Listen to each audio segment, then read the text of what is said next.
Glory, praise the Lord.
svojoj okolini njegovoj od 2 godine i niže, po vremenu koje tačno dozna od mudraca.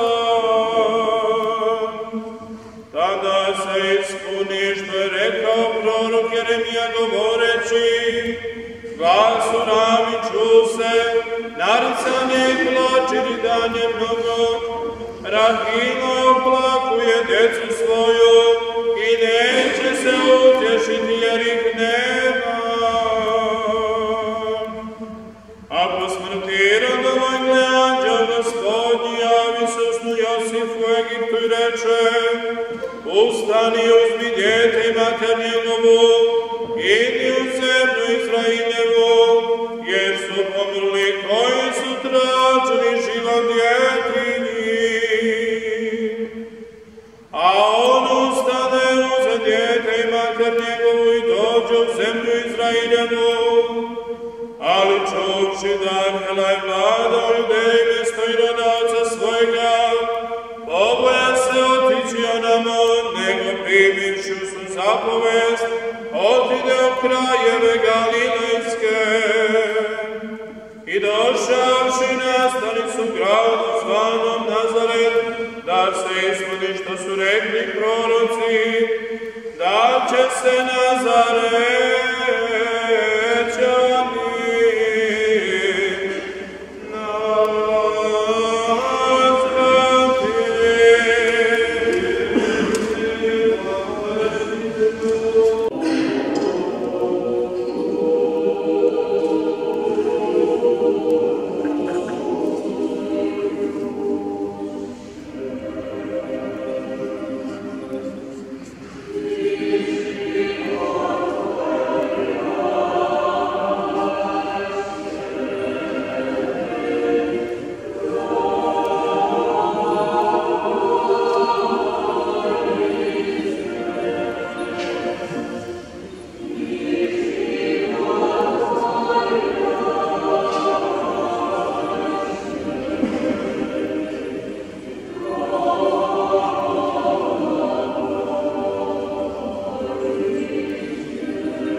Sveđeš one koji su tebe uzdaju, spasi narod tvoj, blagoslovi nasilje tvoje, čuvaj po noći crkve tvoje svete, one koji ljube krasotu doma tvoga, ti prosli božanskom silom tvojim i naoštri nas koji su tebe nadamo, daruj miru svetu tvome, crkvam tvojim svešnim svim narodu tvom, jer svaki dobri dar i svaki savršeni poklon od ozgoje silazi od tebe, Otca svetosti, tebi slavu i blagodarenje i poklonjenje uznosimo, Otcu i Sinu i Svetome Duhu, sada uvek i u veku vekova.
Preporodnike, Bognosnih otaca naših,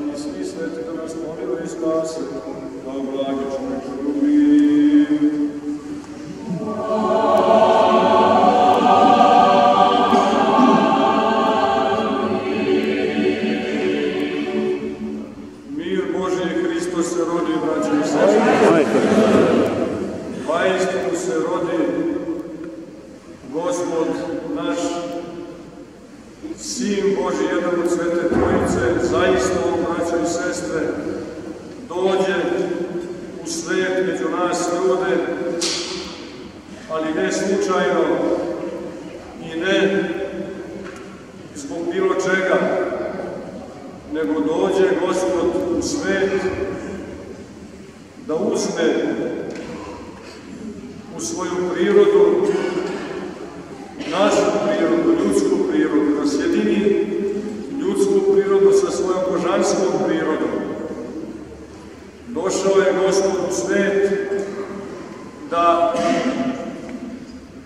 ispravi sve ono što je u Adamu ostalo nama u nasleđe, ono što mi živimo protiv sebe, protiv Boga i protiv sveta u kojem živimo.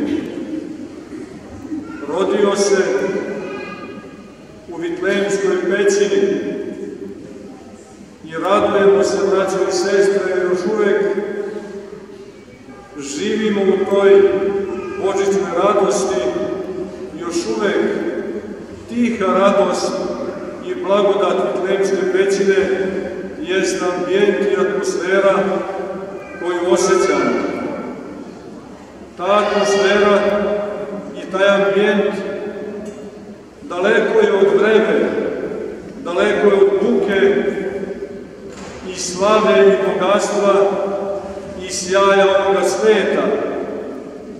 Jer Sin Božji Hristos nije došao u svet da bi zadivio svet svojim dolaskom, svojom vladavinom, svojom silom i svojom moći, nego je došao da izmiri nas ljude sa sobom, da nas opet vrati u prvozdano stanje, da nam da mogućnost svakome od nas da kroz njegovu crkvu i mi budemo učesnici tog povratka, da budemo učesnici tog izmirenja. Došao je, dakle, da izmiri sebe sa nama, ali mireći se mi sa Bogom, mi se mirimo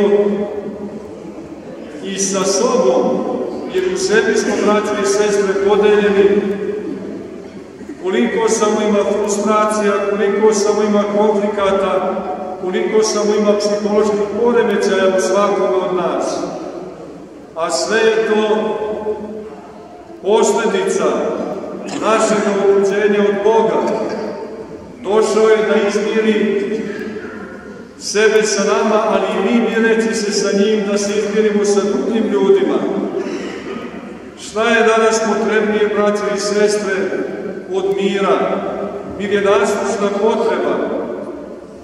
Što je više napredovala civilizacija, što je više uzdravstvo, tehnološki napredak, što je više napredovala nauka, svi su mislili da će biti više mira, da će ljudi postati razumniji. Ali kao da što je razvijenija nauka, recipročnost, tim rastu i nemiri u pojedincu i među ljudima, među narodima. Sve više ratova i sve više sukoba među ljudima. Neuporedivo više žrtava i oni se umnožavaju nego što je to bilo u dalekoj prošlosti. I naravno, nismo u miru sa prirodom, jer prirodu koja oko nas doživljavamo kao nešto što je u našem vlasništvu, što treba da iskorištavamo, da eksploatišemo. Naš potrošački duh vidi u prirodi samo i isključivo mogućnost za svoje uživanje. Ali onaj koji se miri sa Bogom kroz rođenje Hristovo i kroz svoj ulazak u crkvu zna da je priroda dan od Boga, da je data da njom upravljamo, upravljajući da uzimamo ono što je potrebno za naš opstanak, ali i da nju kultivišemo i razvijamo. Međutim, s obzirom da nastrojenje modernog čoveka prema prirodi nije tako, priroda se čoveku sveti i otuda ekološke krize i ona ima svoju nekakvu logiku i brani se od nas ljudi.